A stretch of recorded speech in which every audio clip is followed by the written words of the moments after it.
we don't do that. We just say your name when the person comes up, because you're here to hear the honoree talk about it. We have a 5-minute limit, and we stick to that.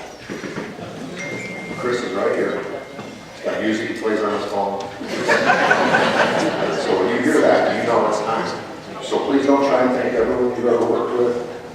Speak from your heart, as I'm sure you will do mine. So, we'll start right with Jeff Bear.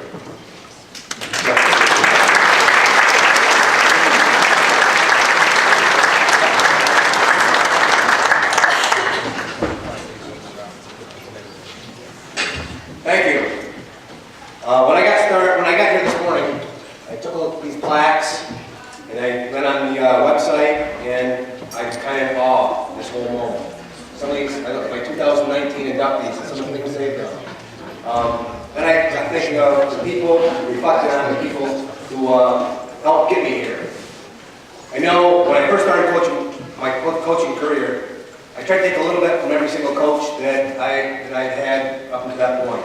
I know my high school coach, Bill Mulkey, was a big part of it. And we were talking with Joe Lores earlier. I was the Yale High Tech boys, or men's ball boy and manager, and I took a lot from Mike Dean. And college coaches, Nick Lambros, as well as Gary Cole. So they all had a part in forming my coaching style. I also learned early in my coaching career that to be a good coach, you got to have good players. And I was blessed with some great players over my entire coaching career. In order to develop these players, you need to have good coaches. And I had some of the best coaches. From Gary Backus, Brian DiLorenzo, Paul Tabor, Lynn Reed, who's here today, and Bert Reed. If it wasn't for them, I wouldn't be standing here today. They made me look good. The local newspaper called me up to do an interview on what it meant to be selected to the Hall of Fame, and what my first thought was when I got the call. My first thought was, geez, I must be getting pretty old now if I'm getting into the Hall of Fame. And then after that, again, I looked at the people in there, you know, and Ben Nelson and all these people, and it's just an awesome honor. Then they asked me what my most memorable moment was in coaching. And I had to think for a little while, and I think more than the wins, more than the championships, it was the friendships I got from coaching. Officials that I would berate and get on and ride for 32 minutes a night. Now are some of my closest friends. In fact, there's not a day that goes by, I don't check my phone and I got a crazy text with a funny joke in it, or a Facebook message, or an email. And then I consider them really good friends. Former players that I coached, and coached against. You know, I know we're down to the arena at the state championship last year, and Jared Paul came up, a kid from Oxford. I never, coached, but we struck up a friendship and started talking. And fellow coaches, rival coaches, coaches that I would do anything in my power. I'd scheme, I'd scout, I did everything to try to be. Now I consider my best friends. My years coaching, we always played Roscoe, Freddie Ahart. I'd always scheme and had to get one over on Fred. I'd lug up on him. Now I consider Fred probably my dearest and closest friend. We talk daily. In fact, he's the one that put me up and nominated me for this great honor. It seems another good friend. It seems like every year I coach, the Delaware League Championship, and many times the Section 4 Class D Championship came down to our game with South Korea and Bob Balkenburg. I remember one particular night, a Friday night in Downsville, the gym was packed, and it was the league championship. And I'm riding those officials and trying to get the next call, and Bob Balkenburg was doing the same thing. And then he took exception to some of the things I was trying to suggest officials to call. So he puts his little opinion in. So I had a sharp little come back to Bob. Next thing you know, we were screaming, yelling back and forth, face to face. 2 hours later in a local establishment, having a few liquid refreshments together, laughing about it. A month later, we're teammates on a fast-pitch softball team. To this day, we jab each other and laugh, and then he's one of my closest friends. And I don't know, we look back, and I don't know if we remember who won that night, but I kind of have a feeling it was the Downsville Eagles. Even as my coaching career has come to an end, the sport of basketball has provided me the opportunity to make friendships. Now as Section 4 basketball chairman, I've gotten closer to longtime friend Ben Nelson, and struck up new friendships with people like Jeff Paskey and Kurt Narsback. recently, I had the opportunity to join the New York State basketball coaches, or not basketball committee, and I feel like I made 15 new good friends. You know, people from Bill Myrna, okay, Bob Mayo, Wally Bachman, and it just keeps going on. You know, coaching has brought me so many opportunities. I'd like to also thank my family, especially my mom and dad. My dad started taking me to basketball games when I was 3 years old. He planted that seed in me for that love of basketball that never ends. And then when I was in high school, he was outside in the driveway, working with me to become a better player. And then when I became a coach, he came to all the games and he called me every single night after the game, telling me his thoughts. And as a good father, sometimes we would discuss, you know, my coaching with him. And I'm sure today he's looking down from above with a big proud smile. And my mom, she's here today. I want to thank her for all the support and love and making me the person I am today. I don't think she ever missed a game that I coached, or that coach even played. Back from junior high, the varsity, right up through coaching. So I want to thank her. One of my biggest joys came when I was finished coaching boys varsity basketball. I went and coached my son Lucas. I was able to coach him AAU basketball and travel teams. And it was a great honor and joy to be able to share that father-son moment that my dad passed on to me. In closing, I want to thank the committee and everyone involved in my selection for this great honor.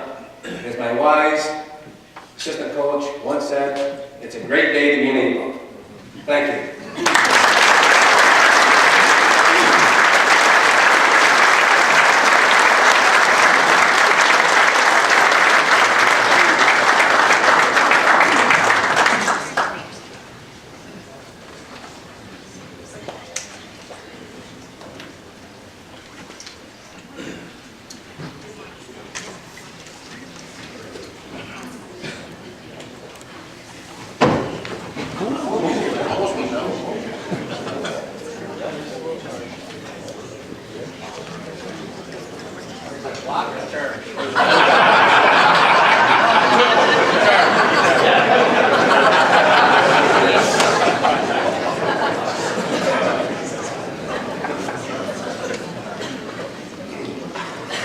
We'll continue going alphabetically here, and I should have said before, after each person gets their plaque, and anybody wants to take a picture of that, that's fine. And we also take a group picture at the end. So next up is Michael Lee.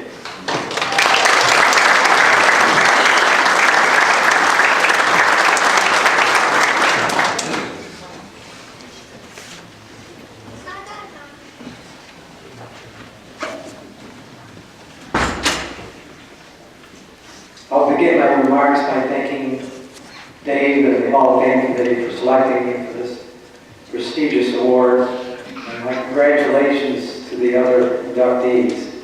I feel privileged to be honored with you.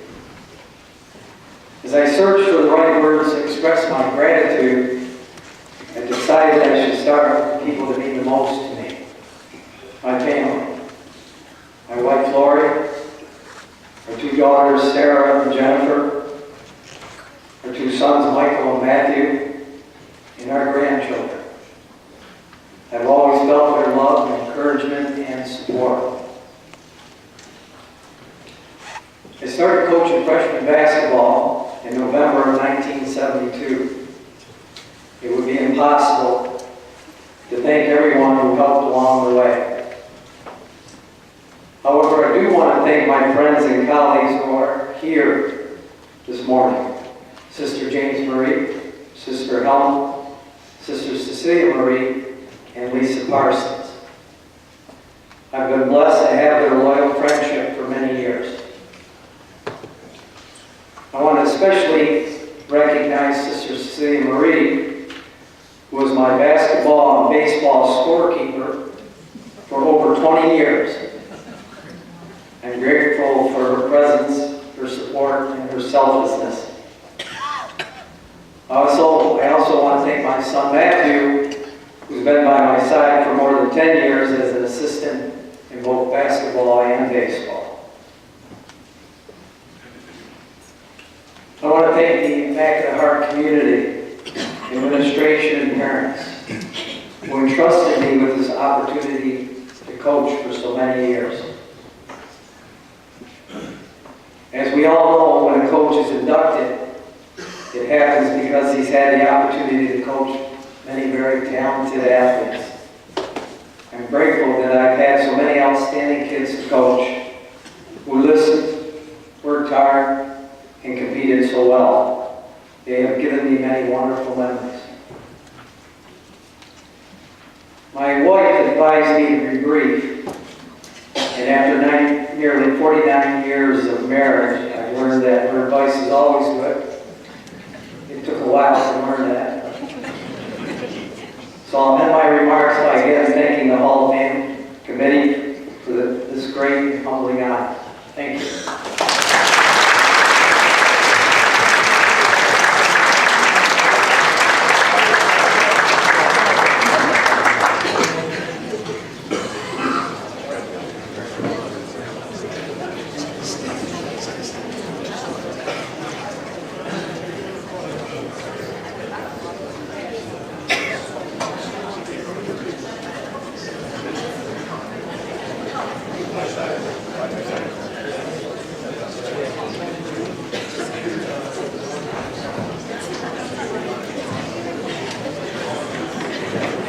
Speaking on behalf of the Downey's family would be his son, Kevin.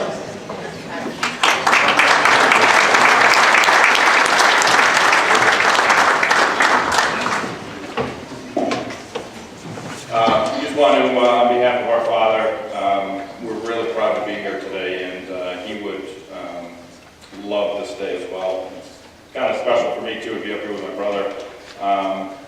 We want to thank Buchanan for putting on this event, great organization.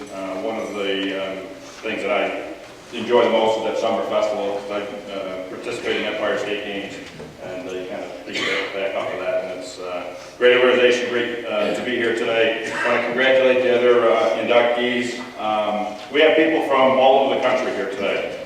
And there's 2 points that I want to kind of hammer home is the impact that my father had on people and the respect that people have for him. So from here with us today, this whole table, we have our mother and his wife, Linda, and my sister, Krista, and her husband, Jim, who came from Portland, Oregon. They have 2 boys that are 7 and 5, and they never had a chance to meet our father, but this is the way that they can kind of, hear about him and see how well respected he was. We have his 2 sisters here, one from Florida, Lisa, and Robin.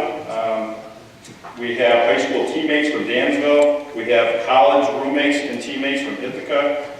From Livonia High School, where we coached for 18 years. We have the superintendent. We have the athletic director, school board president, my own biology teacher.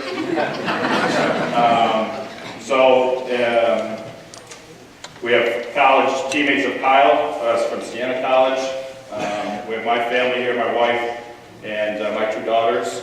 And then we also want special thanks to Dan Dickens and Ed Orman, who are on the Buchanan board, and they nominated our father for this. So getting back to the impact, right? So it's been 16 years since he's passed away, and it's amazing how many times people come up to me and or our family or anybody and just say, I got a story to tell you about your father, right? So the things that he did when he was alive, he was only 50 when he passed, but he still lives with us today, and if you have a story about him, we love to hear him because it keeps the spirit alive. The last thing that I'll say is the respect that when people tell you those stories that they have for him is outstanding. So my brother Kyle is going to tell a few stories about his experience and what his father meant to us and our family. So, but again, thank you again, and we appreciate you.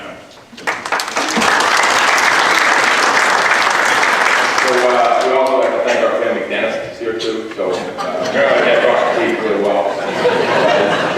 Great hygiene. So we're trying to think of a couple stories to tell, and just to try to encapsulate who he was. The first one is more of a coaching story. So I was 11 years old. It was 2001. Kevin was a senior. They first round of sectionals. They're undefeated. Our tradition from my dad was we'd always drive together in dead silence. Can't have the radio on. And he would ask, all right, who do you have today? So he'd want me to make a prediction and, you know, how much we're going to win by, what the other team's going to do, because I was always around practice, so we knew the scouting report and stuff. And we were playing Palmyra Macedon, who was a 9 seed, and an 11-year-old seed that, an undefeated team. We thought, we're going to kill them. We're going to go Livonia by 11. And he goes, I don't see it. I think they're a lot better than what they are. And he goes, why do you think that? He goes, well, and we got one of the best players in New York State on the team. They don't. And Kevin, so it's, you know, it's just kind of that way. The game goes by. It's one of the ugliest games you're ever going to see. Livonia scores 52. I think Kevin has 41 of them. You know, it's kind of going that way. We finally win. It's a bloodbath. On the way home, he goes, thank God we got one of the better players in New York State on the team. I told you. So there was just never that confidence, you know, going in. He never left a stone, you know, unturned going into the games. The preparation was there. We obviously, as a family and kids, you know, we've always kind of gone through that as well. The second one, you know, when you always think of him and just a coach, you know, coaching is, you're just trying to put your kids in a successful, you know, spot to be successful, or, you know, prepare them enough to be successful. Me, my brother, and my sister, we've all gone into sales roles in our careers. I can't tell you how successful we are just because we've been put in that spot to learn and to prepare for life, and that's what he did for everybody. We have so many stories that people come up that we don't even know the names. You know, we act, you know, like we know the names because we're just trying to be polite, and someone comes up and goes, yeah, your dad taught me so much in just gym class, or something like that. So we are obviously very, very fortunate to have that, you know, preparation in our life and that dedication to us. So we really thank you for this honor. This is something that's really special to all of us and our families. You see, you know, people coming from all the country. So thank you to everybody here for what you guys put on. Appreciate it. Thank you.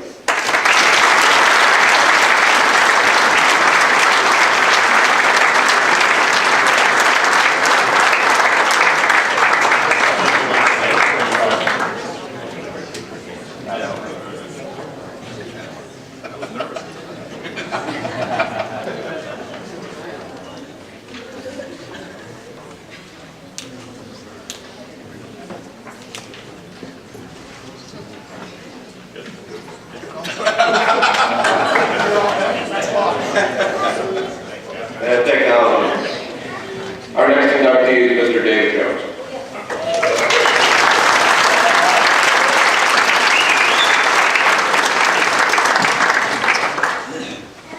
Thank you. When I first found out about the Hall of Fame, one of the first people to call me was my good friend Bill Leatherby. You know, Bill's always been somebody that I've been able to lean on, and you know, I always take his advice unconditionally. So when Bill called, I was actually, you know, very excited. Bill, you know, started out congratulating me, and then he goes, "But Dave, I have some concerns." I'm like, Bill doesn't think I belong.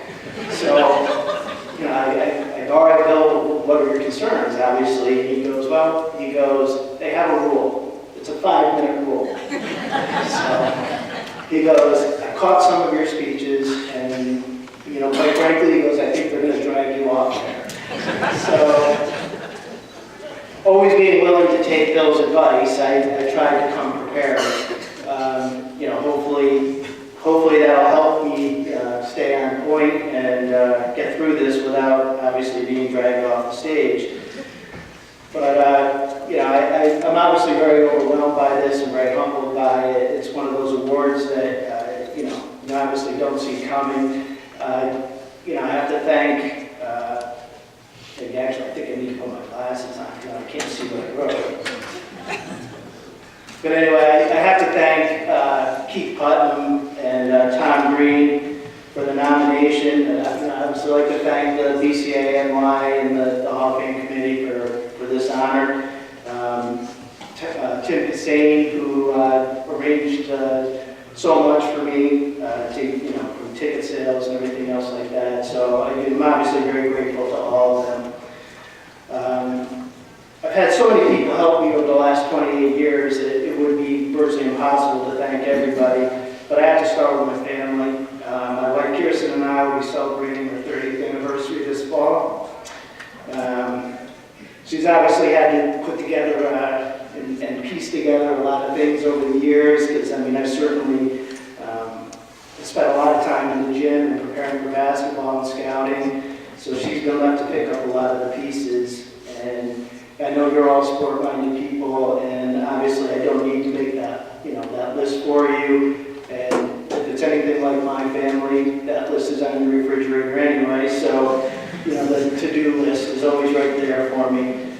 But all kidding aside, she's obviously the rock of our family, and I really wouldn't be here today without her. Together we've had 4 great kids. Our oldest is our daughter Britt, and I'm proud to say she's gone into coaching herself. She's the varsity volleyball coach at Lake George, and she's doing a terrific job there. We have 3 sons, Eric, Kyle, and Alex, and probably the single biggest highlight of my coaching career really is being able to spend time with the gym with them, and the time that we spent together is something I'll treasure forever. They were all very good players, fortunately, so I didn't have to worry about whether I could get them on the floor or not. I mean, Eric played on the 2011 team that went to the sectional finals. Kyle played on the 2013 and 15 state championship teams, as well as my son Alex, who played on the 2015 and 2018 state championship teams. I was also lucky enough to be able to coach my nephews, so I've been really very fortunate when it comes to being able to share this with my family. And I've always appreciated their support, my family, my friends. A lot of them are here today, as you can see, and I can't thank them enough for taking the time to come here today. I did get started coaching back in 1990. One of the people who got me involved was Pete Purcelli. He was doing double duty at Lake George at the time, and coaching the JV and the modified teams. And Pete allowed me to come in and help with the modified teams. He ended up showing me the ropes, and got me hooked into coaching. When he left to go to Fort Edward to be the varsity coach there the following season, Jack Kimball, who was a great mentor to me in my early years, hired me on to be his JV coach. And I've been fortunate enough to spend all of my time at Lake George. Worked for a great group of administrators, staff, athletic directors, Sherman Parker, Lynn Rudnick, Kathy Stanalka, just so many people to name, and principals, Frank Koza, Dave Eagle, and I certainly I thank them for having the trust and confidence in me to do this job. Greg Buckenbach, Tim Kassane, and myself have been together for the better part of the last 20 years. As assistant coaches, these 2 men have easily lived and died this job with me. They've been with me virtually every step of the way, and along with Keith Putnam, who I mentioned earlier, is our statistician, and Bill Weatherby, who also did a lot of staff work for me, and obviously was a shoulder to lean on, and Blake White. I really can't thank all those men enough for what they've done for Lake George basketball and for getting me in front of you guys here today. As everybody's mentioned before, you're not a good coach without good athletes. And we've been so fortunate at Lake George to have so many good players go through the system. I've been blessed to have 6,000-point scorers play for me. 3 or 4 more that scored close to it, the 900 to 1,000-point range, and the effort and the dedication and just the desire to listen to what I had to say for 20 years. It really is it's just a testament to what we've been so fortunate to have, and I can't thank any of those players enough for everything that they've done. One of the big things in coaching and stuff like that, everybody has their own little style, and I was always big on cliches and little sayings. And one of my favorite was, I don't care who who scores as long as we score. And, kind of obvious it was to combat selfish play and the whole bit. But, I truly believe that all the people I've met today and, all the help I've had over the 20 years that we've honestly all scored today. And, thanks so much to the BCA line and everything else again, and to the fellow inductees who are here today. Congratulations, and thank you.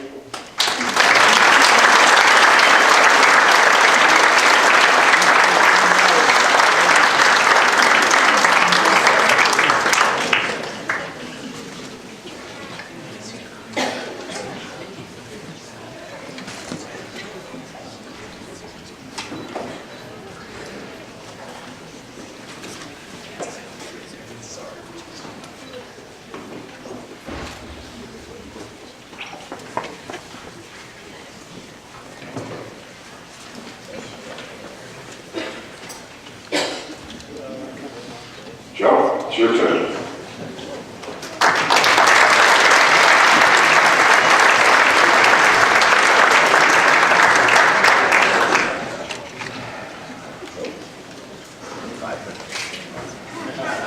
Boy, oh boy, never thought I'd be standing here. I'd like to take this moment to congratulate the other inductees, their families, and their schools. It's interesting, we've all come from different parts of the state. Well, here we are, sitting in the same room for the same reason, and eventually you guys traveled a similar road to get here. I wrestled with many different ideas in deciding how to deliver a speech.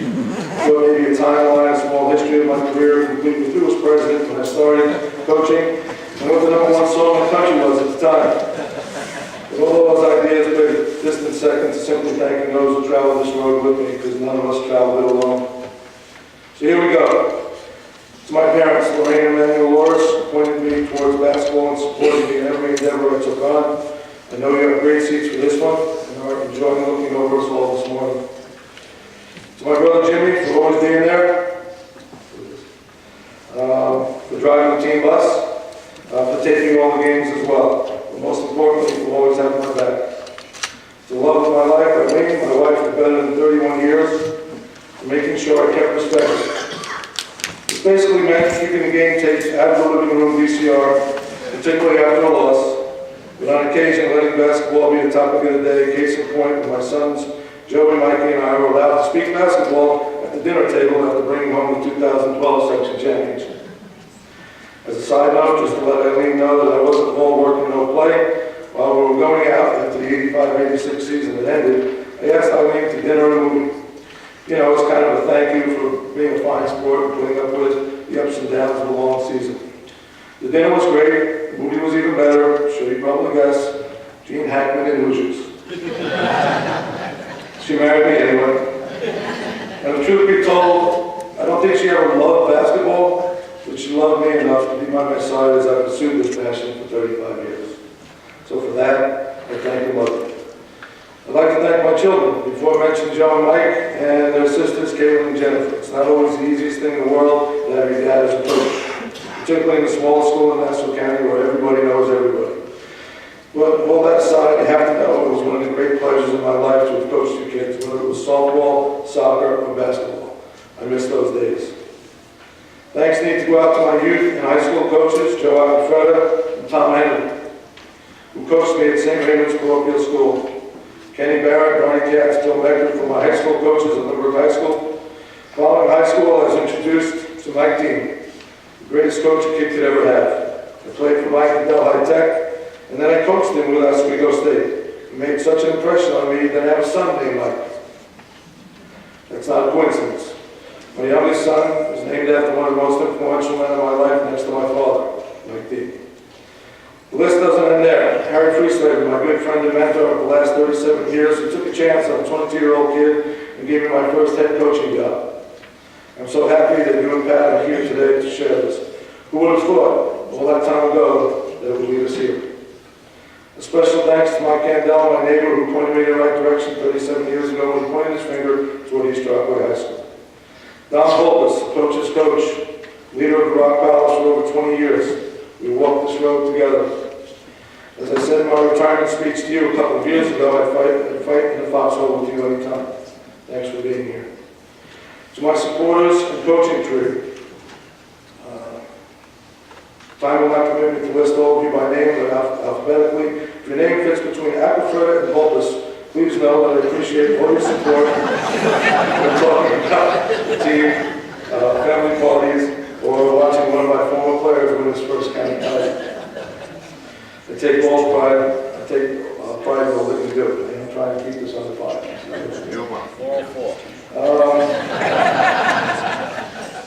Thank you to all my players. This time I'd like to take a moment to welcome 4 players who are no longer with us physically, but I know are here spiritually. They're Kevin Owens, my 3-point specialist, Timmy Motherway, my power forward, Robert Roman, point guard, and Jack Butler, my nephew, my godchild, my point guard. He left us all way too soon. I've heard it said that a coach's team should have a reflection of themselves on the court, the way they play, the way they carry themselves. I've always been proud to say to anyone who had a reason to ask, I'm the East Rockaway basketball coach. I would also like to thank my colleagues in coaching from Section 8 and Section 11 who made the trip to Glens Falls this weekend. I'm proud of the connections I have made with Suffolk County coaches who my teams have competed against, and the many fine gentlemen who my teams have competed against in Nassau County. Some of the fiercest competitors I've come to know while the game is in progress, with gentlemen displaying sportsmanship after the game is over. Thank you for traveling this road with me. In closing, for those of you who wished I had taken that other approach, when I started my career, the president was Jimmy Carter. The #1 song in America was Queen's, another one bites the dust. Gas was 86 cents a gallon. The U.S. Olympic hockey team won gold about 40 miles from here, I think. And the Knicks were still 5 years away from drafting Patrick Ewing in the World 85. A special thanks to Don Vulpus, David Barth, Russell Pager, my son Joey for their part in making this day happen. Thank you all, family and friends, for sharing not only this moment, but the last 35-year trip getting here.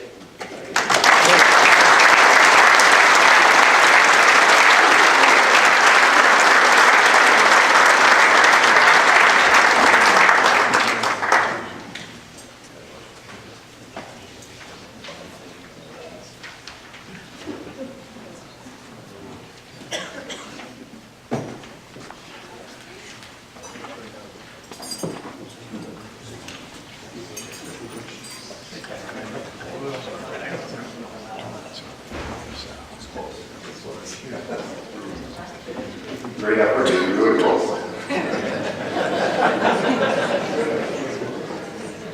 We are fortunate to have 2 inductees this year from the Catholic High School Athletic Association in New York.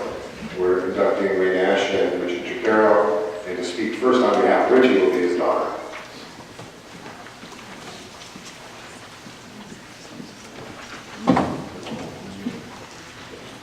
Anyone who knows my father knows he's a man of few words, so his exact words were to me, make it quick, everyone has better things to do than listen to you talk about me. So thank you very much for this honor. My family appreciates it greatly, and I'm going to use my remaining minutes to Coach Nash.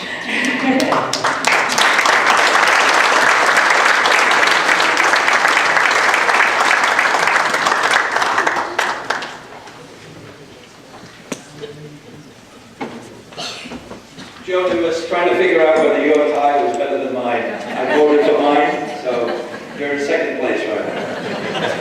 I wanted to take a few minutes before I pat myself on the back to just talk about Richard Chicario for a second. It's almost 30 years that Richie and I used to meet in the parking lot at Mount St. Michael. I'd bring my little TV, plug it in, have the antenna out the window as we started to come up to Glens Falls, New York. Oh my God, what the hell are we going to do in Glens Falls, New York?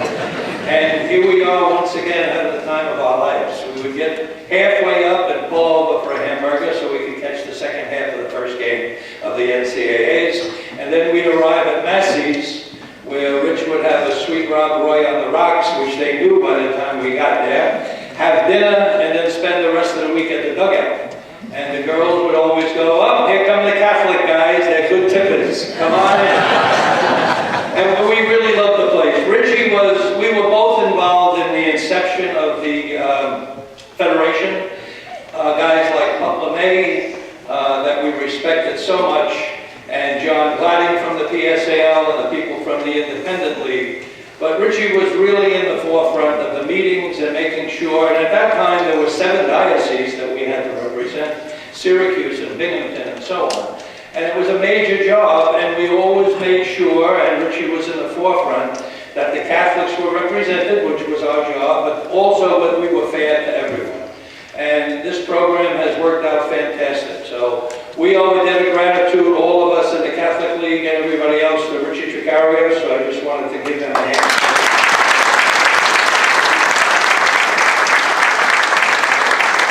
There was a joke in the Catholic High School League that Richie made the money and I spent it. And it's absolutely true. So, I can tell you that. We had a very nice party last night, which we paid for, and the CHSAA is happy to do it.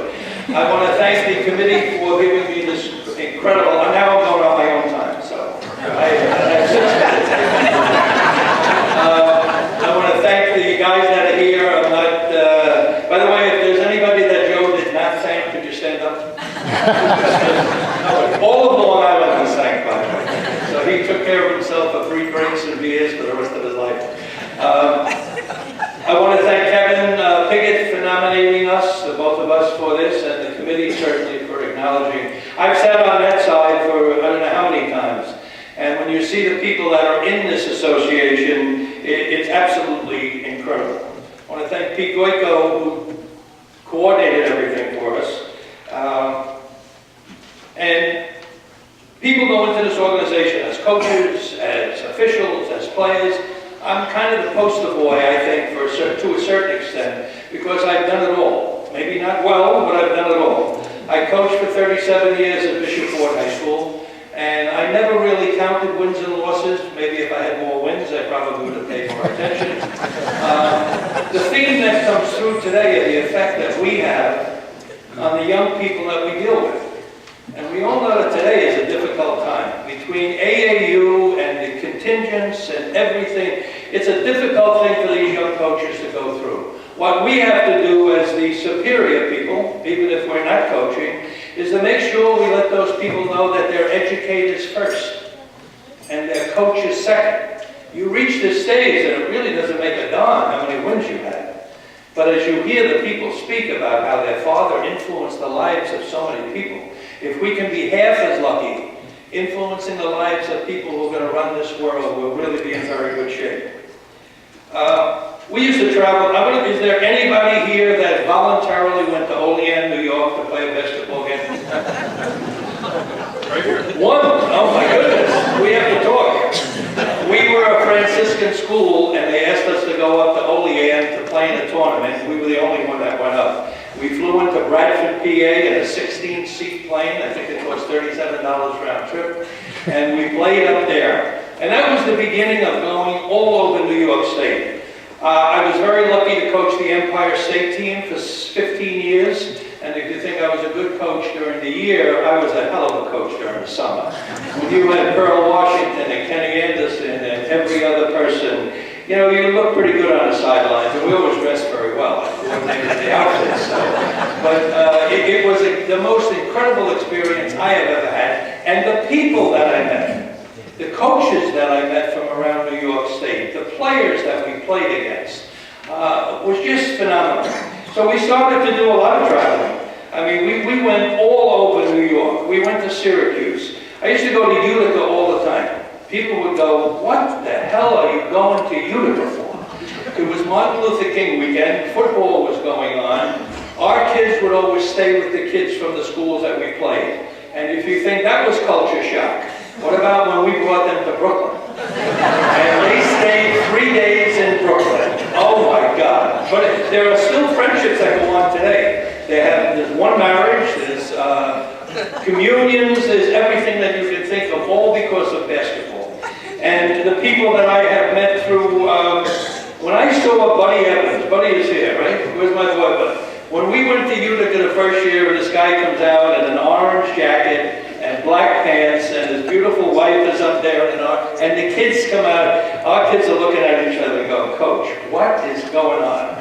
The kids are incredibly coached. We had a great relationship. So why do I go to Utica? We pull up with the bus. I could have been the mayor of Utica, there's no doubt. We get off, everybody got a shirt, everybody got wasn't CHSA money, Richie. This was they loved us, and after we set the kids up, 3 members of the Fathers Guild would take me to my hotel, drop off my stuff, and then we'd go up to the Indian casino for a couple of hours. We'd then come back and go to Grimaldi's for dinner. And we did this for a couple of days, and in between we played basketball, and actually won a couple of games while we were there. Somebody said to me, I never had a losing season as a coach. And I don't know if everybody can say that. Somebody said to me, you must have been one hell of a coach. I said, well, I actually adopted the Jim Boeheim theory of scheduling, where you could play everybody in the beginning of the season that you could beat, and by the time you finished the season, you had to have a winning record. So I followed that for a long time. And it worked very well. It really did. I became an administrator almost 30 years ago by president of the CHSAA of the Diocese of Brooklyn, and that's where Richie and I really became very close. And we worked very hard to make sure, and I'm still in that position, they just can't get rid of me. They even put Don as part of the CHSAA with his experience, and we've even made it a stronger association. So as I mentioned, we went to Olean, we went to Notre Dame, we went to Saratoga, we went to Franklinville. I didn't even know where Franklinville was, but we went there. We went to Albany. We went all over the place, and as I said, it's just an incredible thing to meet the coaches around New York State and be able to say that we're friends. I then got involved in the Old Timers Basketball Association of America. And I was the young kid in the beginning with this group, and now Dennis McDermott, my friend, and I, we run the group. It's here, it's the 60th year, very similar to this. And what do? We keep our game alive. We take people who have devoted their life, just like the educators that are here today, devoted their lives to these kids. Sometimes, and sometimes to the negative effect of our families. When we should be home, we're out taking care of other people's children. But it's a rewarding life. I want to thank my son, Brian. You know, when you have children, you want them to do the best they possibly can, and Brian kind of disappointed me. He became a coach. After seeing all I went through, he coached for 25 years in college, was the head coach at St. Francis for 6 years. He was at St. Bonnie's, so we went up to Olean many more times. The only good thing that came out of Olean was his wife. He married Kristen Weesey, and if you know the name Larry Weesey, Larry was the head coach at Bonaventure in the AD, and he went to the Final Four with Bob Lanier. So my daughter-in-law, who's a 2 handicap, and my son had 2 beautiful children, and it's worthwhile that he did go up to Olean, New York. In closing, I just want to thank everybody that came to support me today from the CHSAA, thank this association, and tell you to keep up the good work, because this is what happens when you put great people in charge of young men and women. Thank you very much.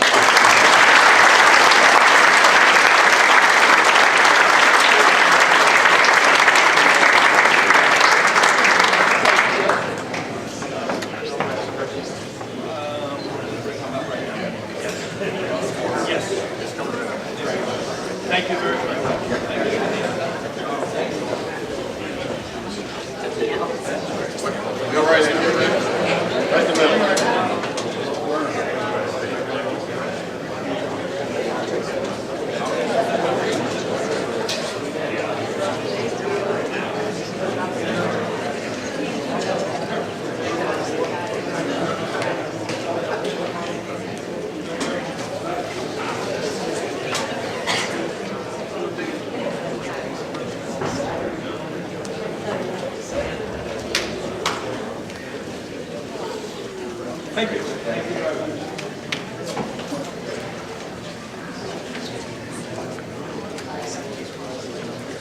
Our next inductee. Thank you very much.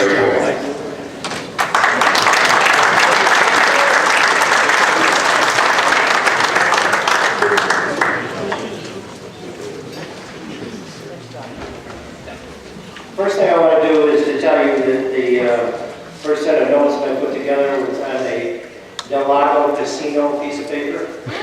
And my wife sees that as an investment opportunity. I see it as daycare for seniors. So I took it off of that and put it back onto another card that I was trying to think about.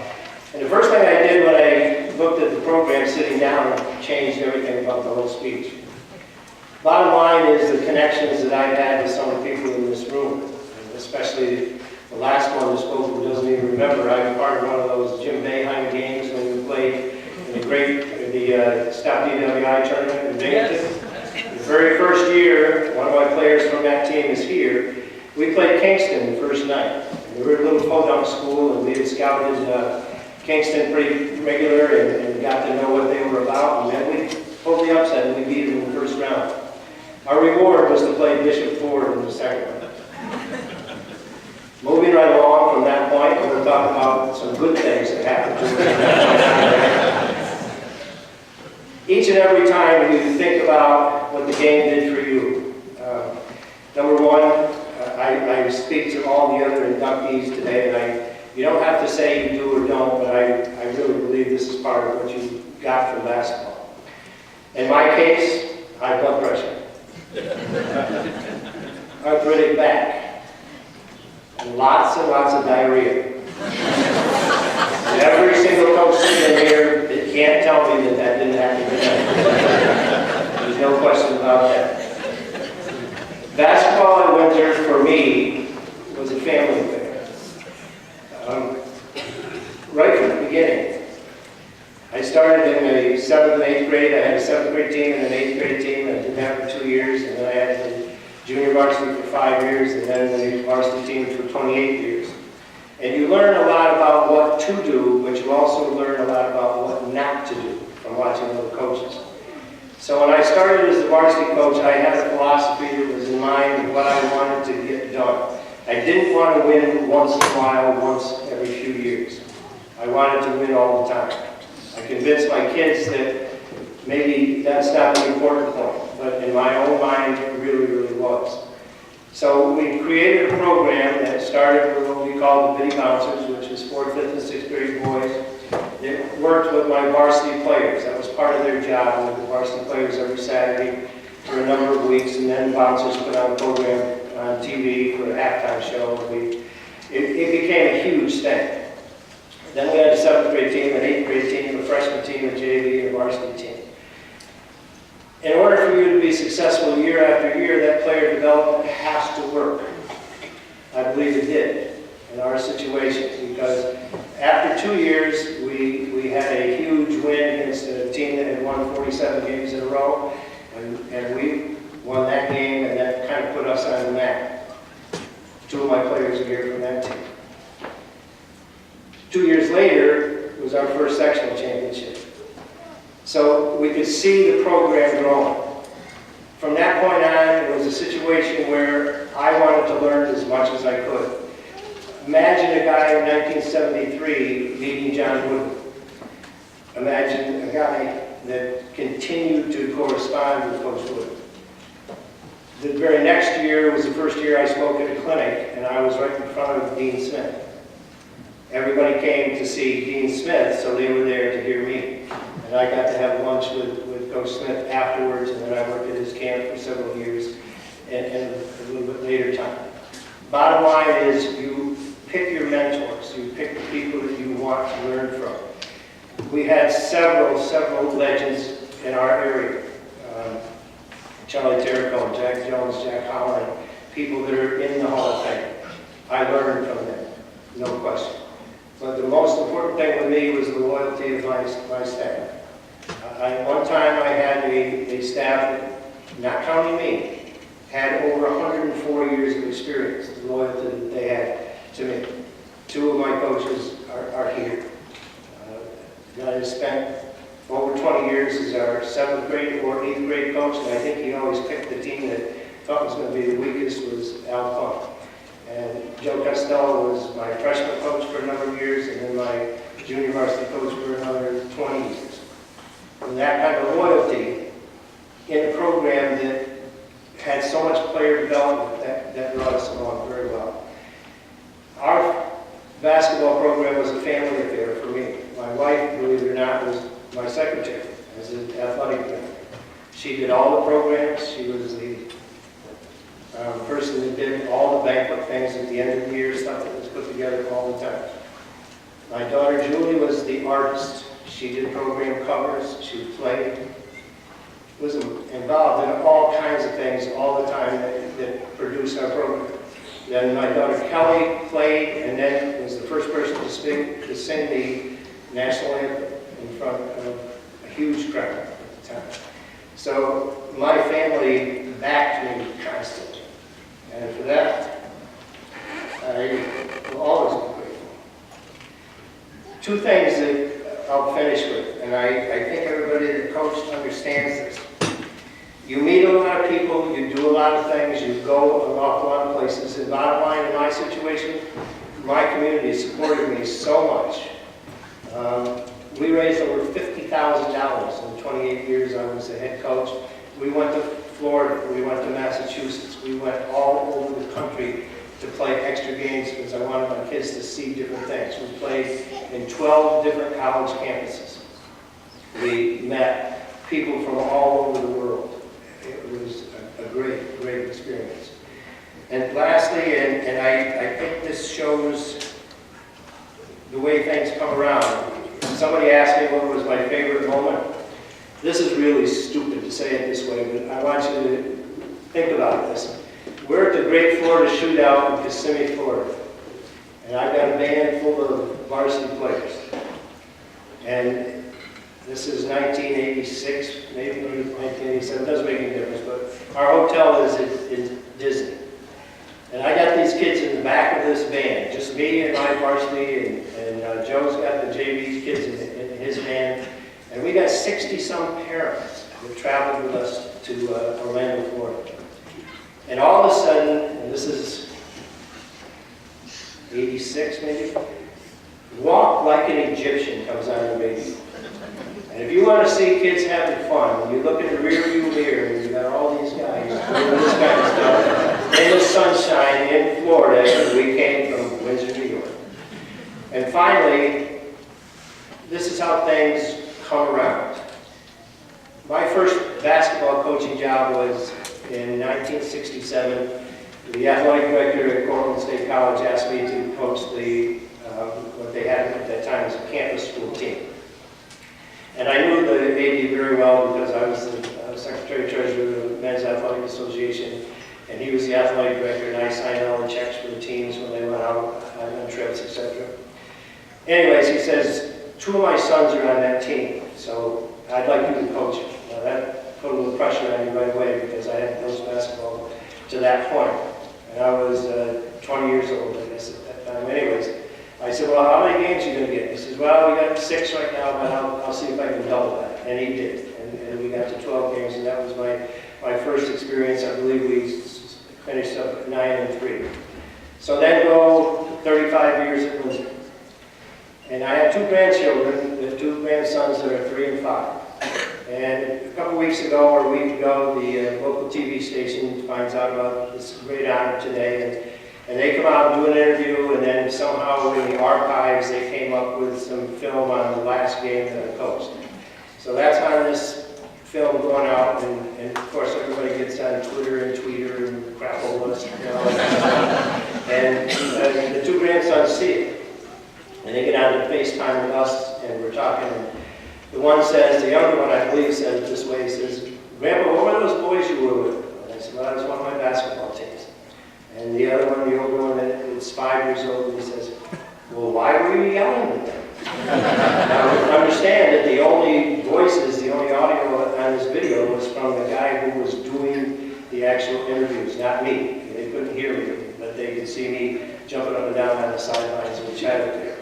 But that's where it starts, and that's where it ends. And it's been a great ride.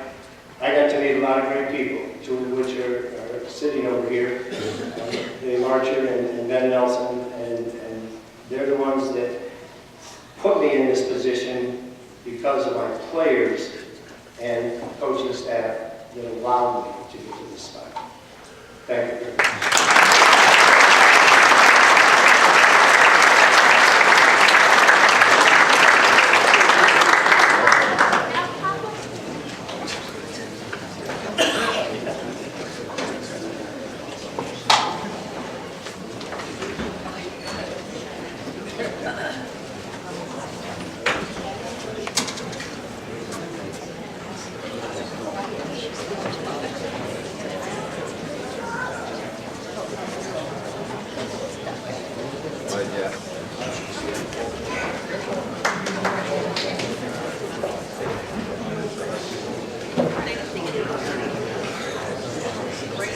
before I introduce our last inductee for the day, once Pete is done, we'd like all of the recipients today to come up here. We want to get a group photo, and then as well as all of the past inductees, we'd like you to come up here and please take a group photo. So our last inductee is Mr. Pete Washington.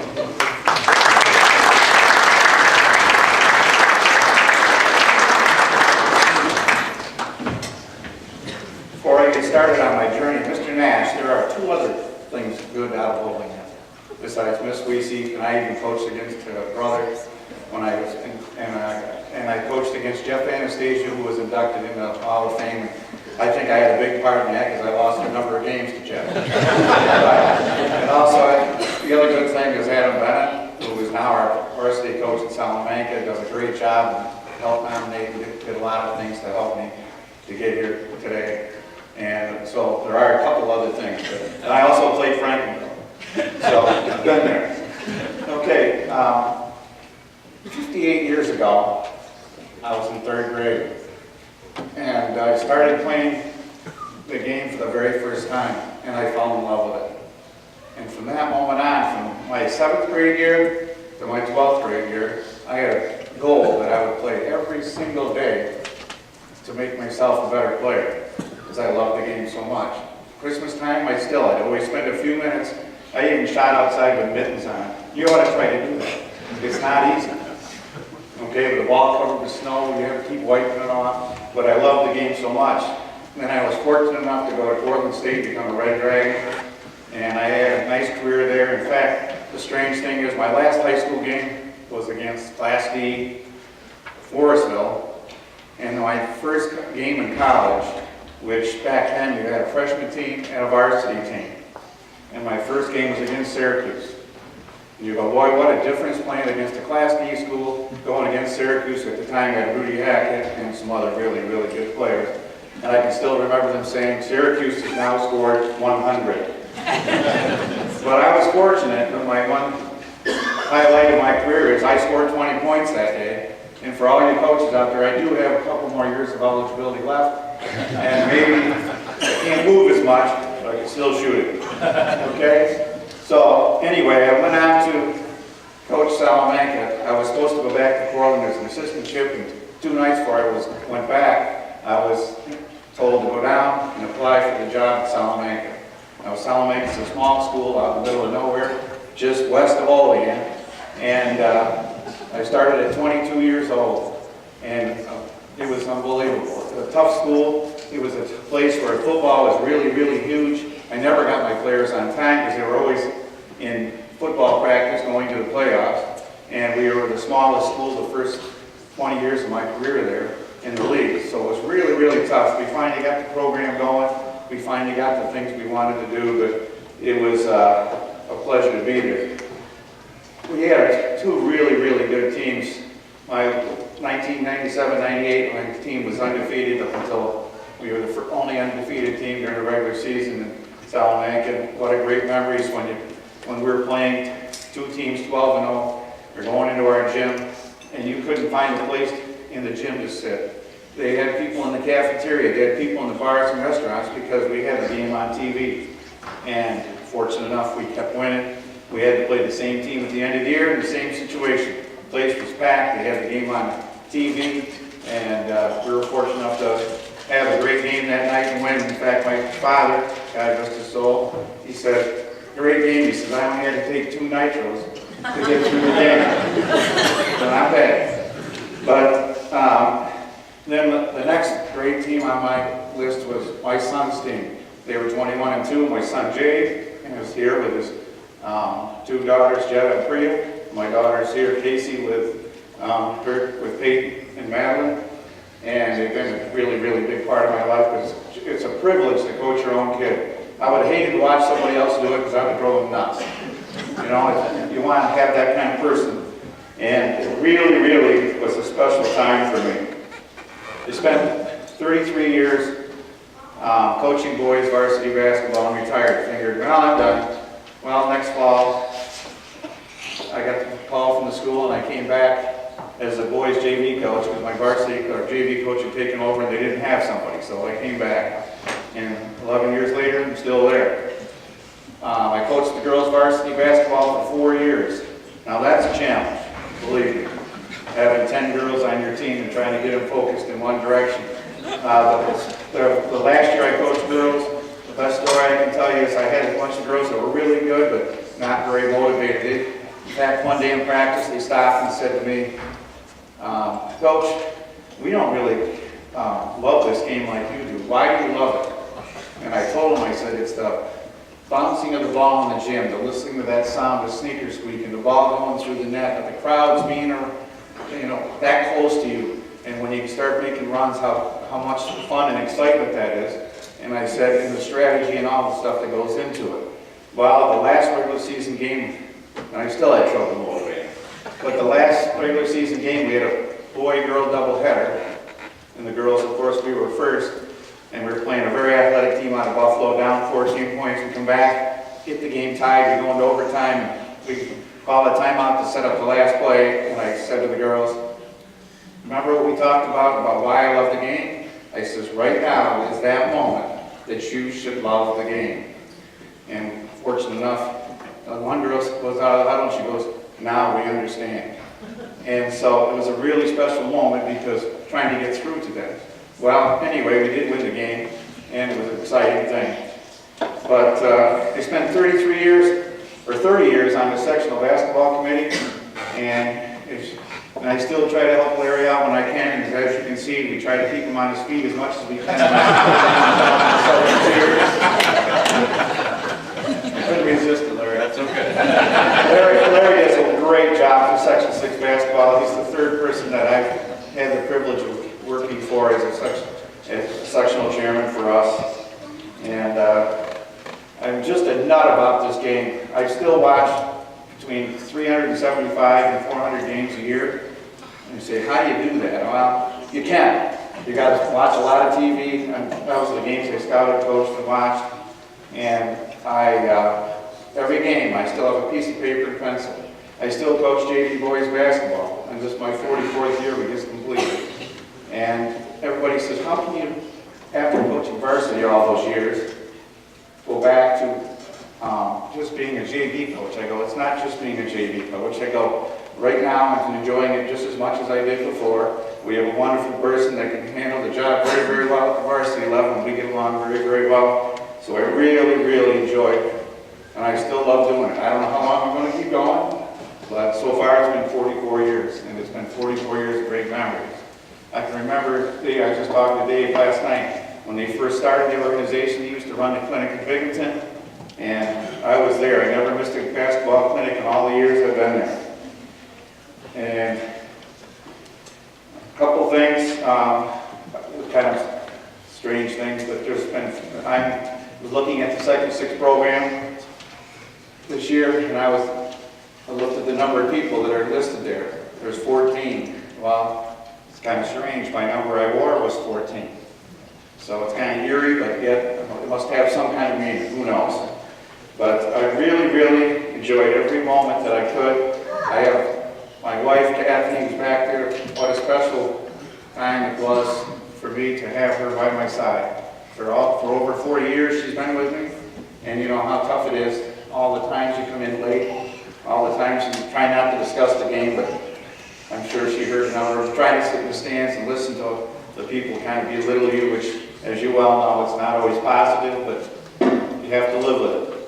And I had a surprise last night. My nephew Nate, Joe, and Nate's fiance came up and surprised me coming up here, driving 6 hours to get here. And Nate was always on the one team that my last year as a varsity boys basketball coach. And Nate, what's the one thing you always learn from me? Shot fake. If you didn't have a shot fake, you couldn't play for him. Okay? So those are special people in my life. I really appreciate the time and effort that the association does and all the wonderful things they do, because this is a special moment for me. And wrapping up, the newspaper I was talking to this week said to me, what's the meaning of this for you? And I said, this award is for all the kids that played for me, for the coaches that worked with me, for the fans in Salamanca, for the school, that was willing to put up with me for 40 years, and hopefully more. And for just my love of the game. I'll guarantee you there's nobody in this room that loves the game more than I do. So, but thank you very much. I really enjoyed it.